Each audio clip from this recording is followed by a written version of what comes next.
রয়েছেন আমাদের সঙ্গে শাহাদাত অব্র। সরাসরি চলে যাচ্ছি তার কাছে। অব্র, কেন্দ্রের প্রস্তুতি কেমন চলছে আর কি অভিযোগ সেখানকার যারা প্রার্থী তাদের জানাবেন?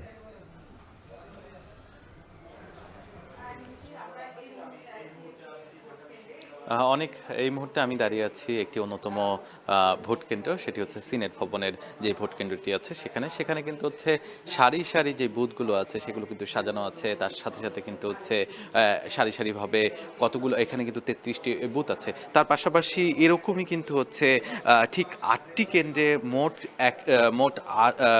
810টি কিন্তু হচ্ছে বুথ সংখ্যা রয়েছে। সবকিছু মিলিয়ে কিন্তু এই যে এখানে কিন্তু বলা চলে যে প্রস্তুতি সম্পূর্ণ করা হয়েছে সম্পূর্ণভাবে। তবে সন্ধ্যা বা রাতের মধ্যেই কিন্তু হচ্ছে যে ব্যালট বক্সগুলো আছে সেগুলো কিন্তু এখানে স্থাপন করা হবে। এখনো ব্যালট বক্স রাখা হয়নি, চেয়ারগুলো আছে এবং যেভাবে হচ্ছে কেন্দ্রগুলোতে নির্বাচনের দিন যেভাবে ভোট দিবে সেটি কিন্তু হচ্ছে আমরা লক্ষ্য করছি। তার পাশাপাশি কিন্তু হচ্ছে এখানে সকালবেলা ঠিক 7টা নাগাদ কিন্তু হচ্ছে প্রিজাইডিং অফিসার কিন্তু হচ্ছে আসবেন এবং সেখানে কিন্তু হচ্ছে যে ব্যালট পেপার আছে সেটি কিন্তু তার সাথে থাকবে এবং 7:30টায় কিন্তু সাংবাদিকদের সামনে গণমাধ্যমের সামনে কিন্তু হচ্ছে সেই ব্যালট বক্সগুলো হচ্ছে খুলে দেওয়া হবে এবং তারপর থেকে মানে 8টা থেকে কিন্তু হচ্ছে ভোট গ্রহণ শুরু হবে, সেটি কিন্তু চলবে ঠিক 4টা পর্যন্ত।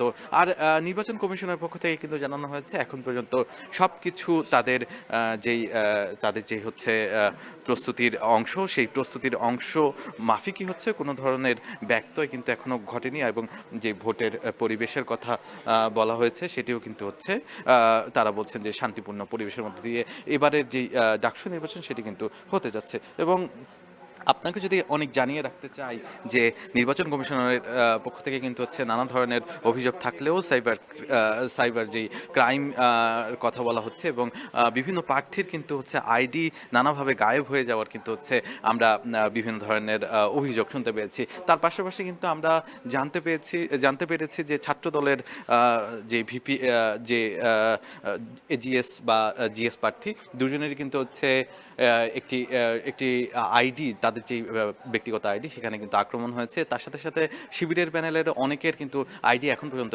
ফিরে পায়নি, এমন কিন্তু তথ্য এবং অভিযোগ আমরা পেয়েছি। এই ছিল আমার কাছে আজকের দিনে ডাকসু নির্বাচনের সর্বশেষ খবর। অনেক আগামীকাল অনুষ্ঠিত হতে যাচ্ছে ডাকসু নির্বাচন, আর সেই বিষয়ে নির্বাচনের ঠিক আগ মুহূর্তের সবশেষ খোঁজখবর জানাচ্ছিলেন সহকর্মী শাহাদাত অব্র।